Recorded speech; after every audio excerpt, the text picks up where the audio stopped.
why don't we start off with just telling everybody when you went to SC and when you graduated and what you studied while you were there. Sure. So graduated 2004, which makes me the first class of first Viterbi class, right? That's We right, got because we were named in 2004. That's right. renamed right before we graduated, so they had a nice big banner. So yeah, started in 2000, graduated 2004.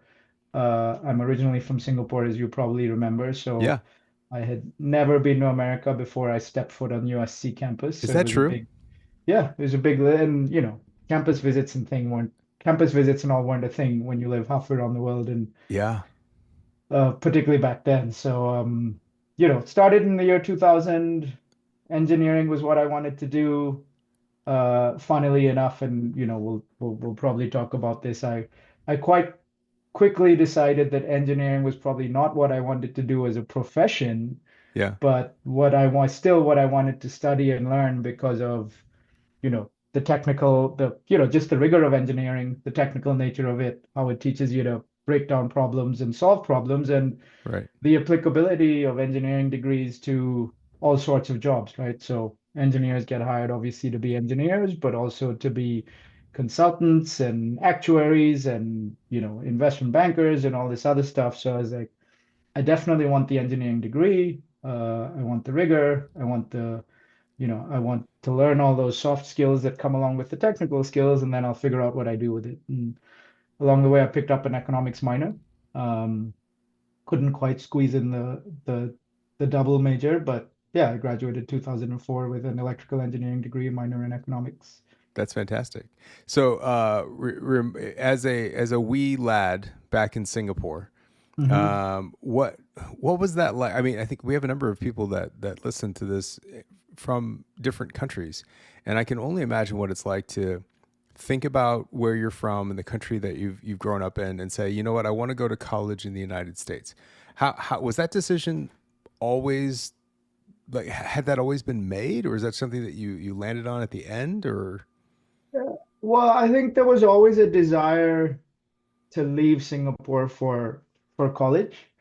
And that way, I mean, when you come from places like that, my parents are also, I'm Indian, as people can probably tell, but my dad had left India in the 80s to get his PhD in the UK. So, Oh.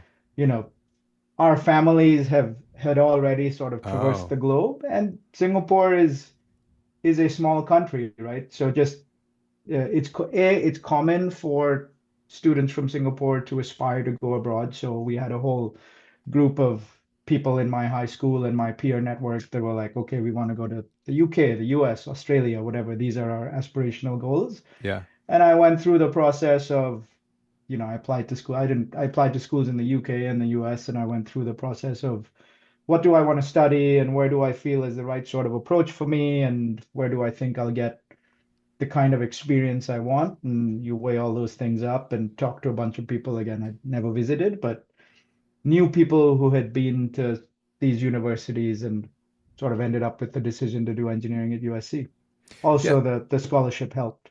Sure. Yeah. I'm sure it helped. When I think that it's challenging for just U.S. students to look at this vast landscape that is the United States. From an international student perspective, were you going into the process? I mean, you kind of skipped over the part I'm so interested in, which is, yeah. And then I ended up at USC. I'm like, well, no. So you're like, okay, I'm going to leave. I got UK, US, Australia, and somehow that gets narrowed down maybe to what was it narrowed down to? And were you thinking about these regions in the United States, West Coast, East Coast? Did that matter to you? What was your deciding process like? Yeah, so If you I remember, was this is a a long time ago. I get it. yeah, but Yeah. I was a bit all over the map, and it's actually still pretty. So, uh, I mentioned Singapore, but guys have to do 2.5 years of military service after high school. Right. So I had a lot of time to think about it. And it's a well-known event for students. So like most schools in the US and most schools in the UK will actually hold your place for 2 years to allow you to complete your national service. Right. So what that also does is it gives you time to think about it, and it also gives you a couple of bites at the cherry if you're like, well, I wanted to get into this school, but I didn't get in last year, so I'm gonna try again or whatever. That's not Interesting. what happened with me, but point being, I had a lot of time to think about it. I was actually a combat medic in the army. Really? So, and I'm Indian, so it was like, you want to be a doctor or do you want to be an engineer?